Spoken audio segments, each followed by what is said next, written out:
Hi, in this video I'm going to show you how to change email password on your iPhone Air. So I'm provide full guide. So open your Gmail apps, or I'm using my Google Chrome apps. Open my Google Chrome, press on to profile icon,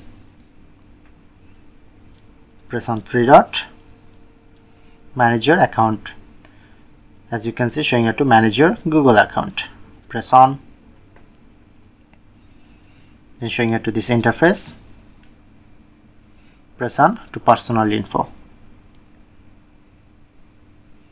Scroll down. As you can see, showing you to password option.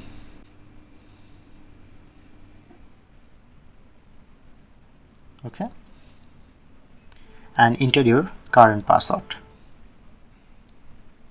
Okay,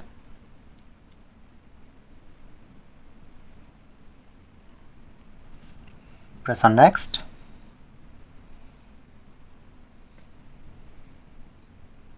Okay, alright, then you get password change option. Enter your new password and confirm new password. Finally press on to change password, and then successfully change password.